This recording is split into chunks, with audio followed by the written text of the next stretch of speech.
ಶ್ರದ್ಧಾ ಭಕ್ತಿಯಿಂದ ನಡೆದ 20ನೇ ವರ್ಷದ ಹಜರತ್ ಖ್ವಾಜಾ ಫೀರ್ ಸೈಯದ್ ಶಾ ಗಯಾಸಲ್ಲಾ ಶಾ ನಸೀರಿ ಉರುಸ್. ಚಿಕ್ಕಬಳ್ಳಾಪುರ ಜಿಲ್ಲೆಯಲ್ಲಿ ಹಜರತ್ ಖ್ವಾಜಾ ಫೀರ್ ಸೈಯದ್ ಶಾ ಗಯಾಸಲ್ಲಾ ಶಾ ನಸೀರಿ ಅವರ 20ನೇ ಉರುಸ್ ನಗರದ ಹೊರವಲಯದಲ್ಲಿರುವ ಆಸ್ಥಾನ ಬಹಷ್ಟಿ ಗಂಜ್ ಹುನ್ನೇನಹಳ್ಳಿಯಲ್ಲಿ ಶ್ರದ್ಧಾಭಕ್ತಿಯಿಂದ ನೆರವೇರಿತು. ಪ್ರತಿ ವರ್ಷದಂತೆ ಈ ವರ್ಷವೂ ಕೂಡ ಸಹಸ್ರಾರು ಭಕ್ತರು ಉರುಸ್ ಹಾಗೂ ಜಶನ್ ಚಿರಾಗ್ ಕಾರ್ಯಕ್ರಮದಲ್ಲಿ ಪಾಲ್ಗೊಂಡು ಶ್ರದ್ಧೆ ಭಕ್ತಿ ಮೆರೆದರು. ಹೈದರಾಬಾದ್ನ ಚಿಸ್ಟಿ ಫೌಂಡೇಶನ್ ಸಂಸ್ಥಾಪಕ ಅಧ್ಯಕ್ಷ ಧರ್ಮಗುರುಗಳಾದ ಖ್ವಾಜಾ ಶಾ ಮಹಮ್ಮದ್ ಶಜಾವುದ್ದೀನ್ ಚಿಸ್ಟಿ ಖಾದ್ರಿ ಇಫ್ತಾಕಾರಿ ಮುಂದಾಳತ್ವದಲ್ಲಿ ಕಾರ್ಯಕ್ರಮವನ್ನು ಅಚ್ಚುಕಟ್ಟಾಗಿ ನಡೆಯಿತು. ಈ ಧಾರ್ಮಿಕ ಕಾರ್ಯಕ್ರಮದ ನಂತರ ಭಕ್ತರನ್ನು ಉದ್ದೇಶಿಸಿ ಮಾತನಾಡಿದ ಶಜಾವುದ್ದೀನ್ ಚಿಸ್ಟಿ, ದೇವರ ಪ್ರಾರ್ಥನೆಯಲ್ಲಿ ಮನುಷ್ಯನ ಜೀವನ ಸಾಕಾರವಾಗಲಿದೆ. ದೈವ ಭಕ್ತಿಯಲ್ಲಿ ಮನುಷ್ಯನು ಸುಖಕರ ಜೀವನ ಸಾಗಿಸಬಲ್ಲನು. ದೇವರ ಕೃಪೆಗೆ ಪಾತ್ರರಾಗಬೇಕಾದರೆ ಧರ್ಮವನ್ನು ಪಾಲಿಸುತ್ತಾ ದೈವ ಭಕ್ತಿ ಮೆರೆದು ನಮ್ಮ ಪೂರ್ವಜ ಧರ್ಮ ಗುರುಗಳ ಆದರ್ಶ ತತ್ವಗಳನ್ನು ಪಾಲಿಸಬೇಕು.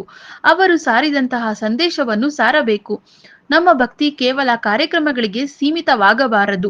ಧರ್ಮವನ್ನು ಪಾಲಿಸಿ ಅದರಡಿಯಲ್ಲಿ ಮಾನವನ ಒಳಿತಿಗಾಗಿ ನಮ್ಮ ಧರ್ಮಗುರುಗಳು ಶಾಂತಿ ಸಂದೇಶವನ್ನು ಸಾರುತ್ತಾ ಬಂದಿದ್ದು, ಅವರ ಆದರ್ಶ ಸಿದ್ಧಾಂತಗಳನ್ನು ಮೈಗೂಡಿಸಿಕೊಂಡು ಶಾಂತಿ ಸಂದೇಶ ಸಾರಬೇಕು ಎಂದರು.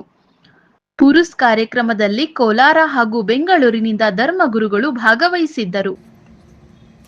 इन सिलसिलों से वाबस्ता हैं, वो सिलसिलों से वाबस्तगी उनको बेहद मुबारक है। इस मुबारकबाद के साथ उन्हें ये भी प्याम है कि वो अपने शहर की बताई हुई तालीमात पर ज़्यादा से ज़्यादा अमल करने की कोशिश करें। अब ये जो रसूम हमने अभी अंजाम दिए, ये जो संदल है, गिलाफ है, फूल हैं, ये सारे चीज़ें ये रसूम है, ये सिर्फ ट्रेडिशन है। ये ट्रेडिशन भी करना चाहिए, ट्रेडिशन पर भी हमको अमल करना चाहिए, ये रसूम पर भी हमको अमल करना है। लेकिन इस ट्रेडिशन पर भी अमल करने के साथ में हमको क्या करना है, इन सिलसिलों पर अमल करने की जो चीज़ है, सबसे अहम चीज़ वो ये है कि ट्रेडिशन के साथ साथ असल चीज़ तालीमात हैं।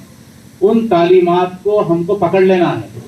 हमारे बड़ों ने, हमारे बुजुर्गों ने हमको जो सिखाया है, उस पर हम मजबूती से साबित कदमी के साथ उसको पकड़ते हुए उसको अमल करेंगे और अपने घरों में उसको हम अगर लागू करेंगे तो इंशाल्लाह फिर हमारे घरों में भी बहारें आएंगी और हमारे घरों में भी खैर बरकत होगी। तो बस इन चंद गुजारिशात के साथ मैं अपनी बात को आज यहीं ख़त्म करते हुए रब तबारक व तआला से दुआ करता